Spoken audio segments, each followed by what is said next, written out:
So this is a Russ Vought vote. What are we going to go with? Vought. We'll go with Vought.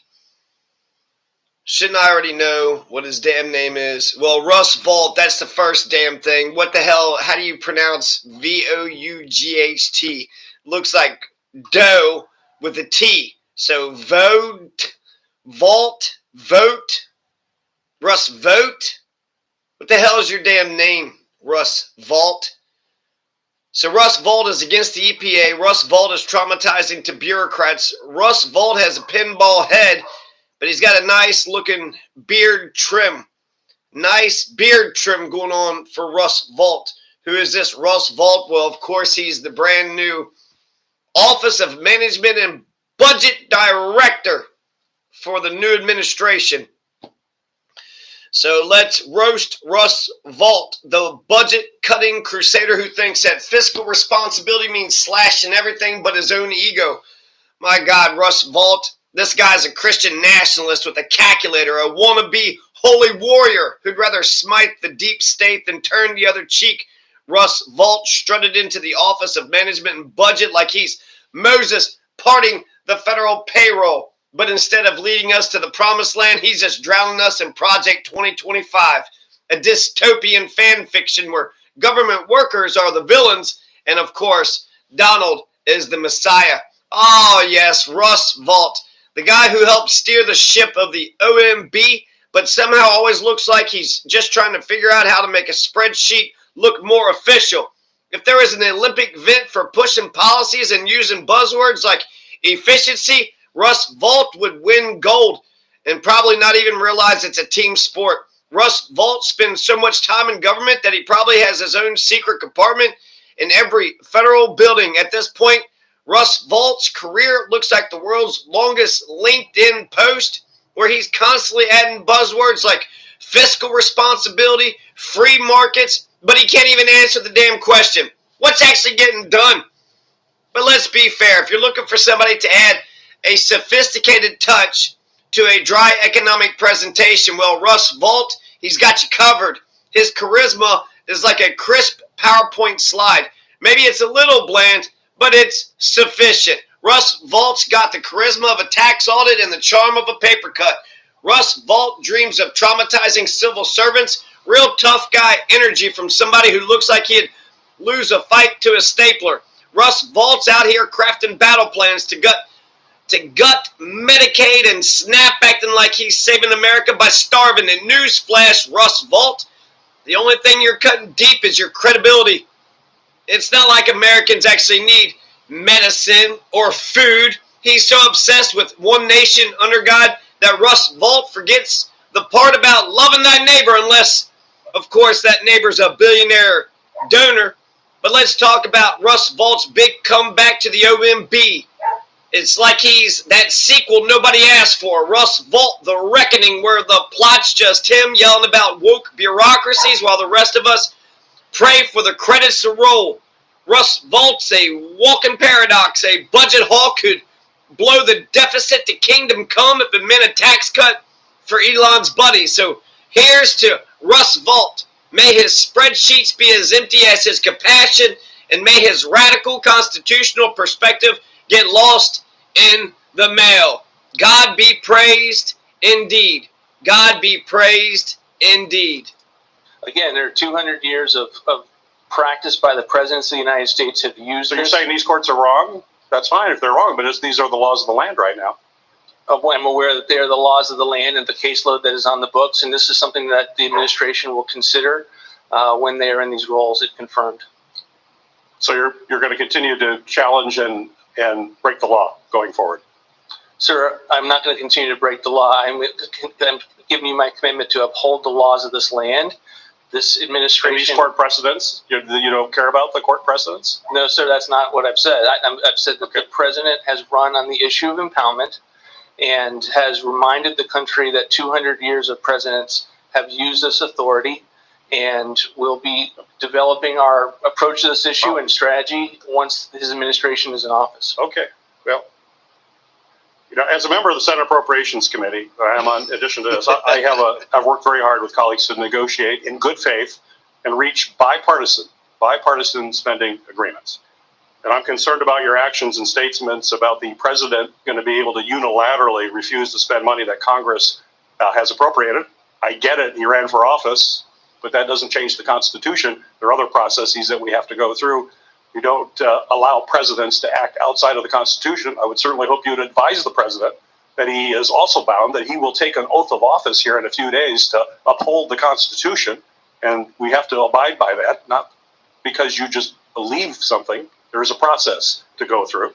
But my question is, how will Congress be able to negotiate in good faith if the president is simply able to disregard Russ the Vought. bipartisan Answer laws that question, that are Russ passed Vought. through the Let's hear. appropriation process? Let's hear How do we how's he going to negotiate answer with someone that? who says, I'm just going to do what I want, to the hell with the Constitution? Again, sir, I think that's a mischaracterization of the president's viewpoint on this matter, and it is not something in which would impact bipartisan negotiations, notwithstanding anything that he announces with regard to impoundment. So if the president... Very tough situation. Is it fair to say that you're doing this because you genuinely love this country and are concerned about the future of this nation? Absolutely, yes, sir. Well, thank you for doing it. Never, no one that Tough you know question there, Moreno. If you had heard and come and understood that some people within the administration or incoming administration are asking those questions, what would be your response to that? I can only speak for myself, Senator. I haven't asked those questions. Okay, I yield back.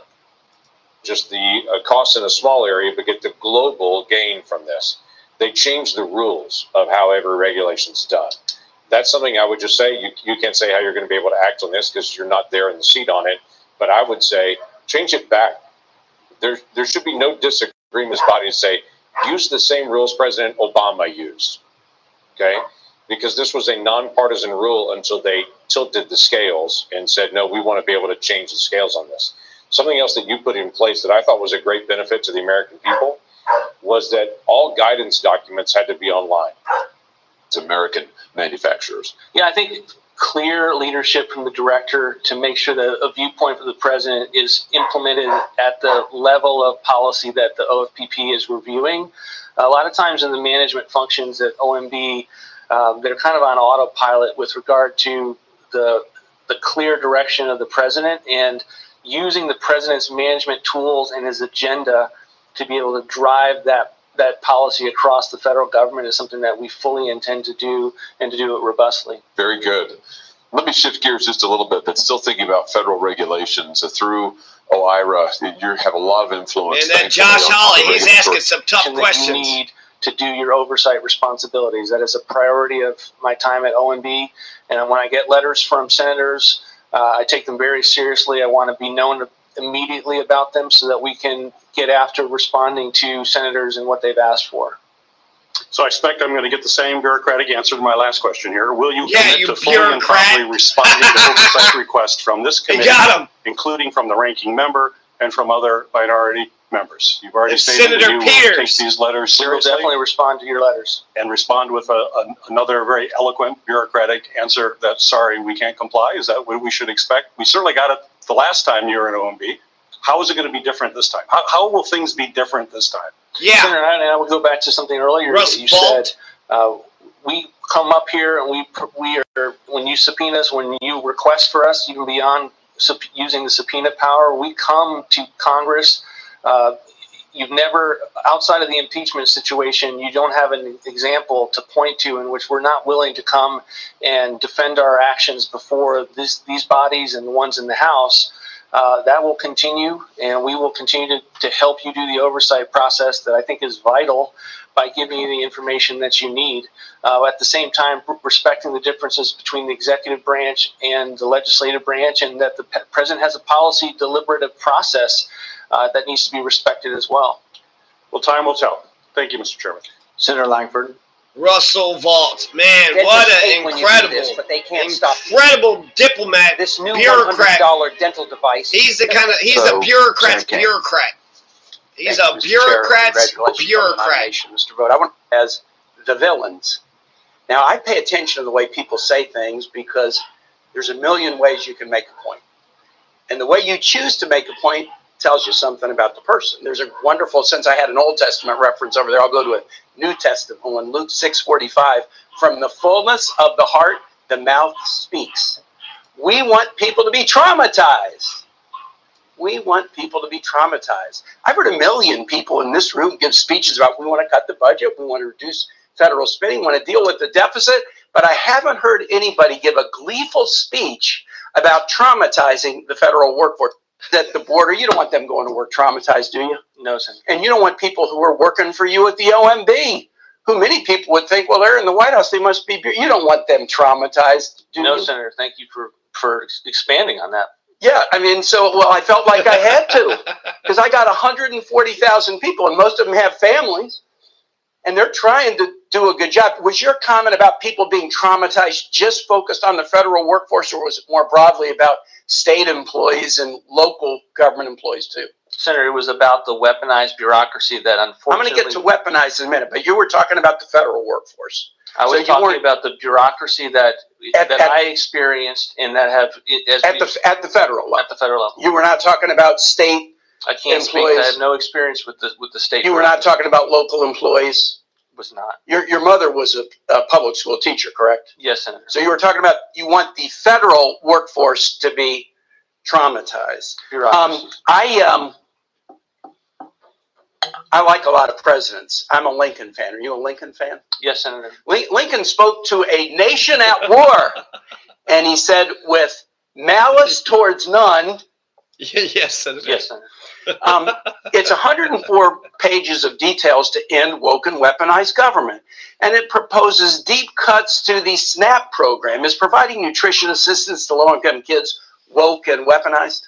Senator, I'm not here to talk about the budget that the Senator put out. I'm here on behalf of the President. Yeah, but you just said you did that. I want to know what's woke and weaponized about providing food assistance to low-income kids. Yeah. Well, again, Russ, I'm not here Vought. on behalf of my Senator, on behalf of the President. I know that, but this is your work product. Yes, I mean, you can say it's not woke and weaponized, or you can tell me why it's woke and weaponized.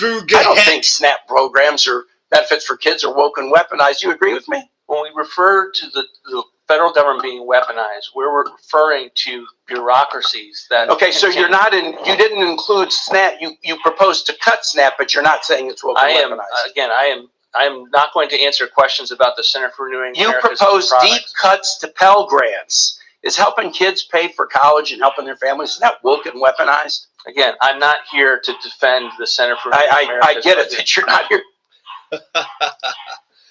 Oh, man. Russell Vought. Voigt? Is that how you say it?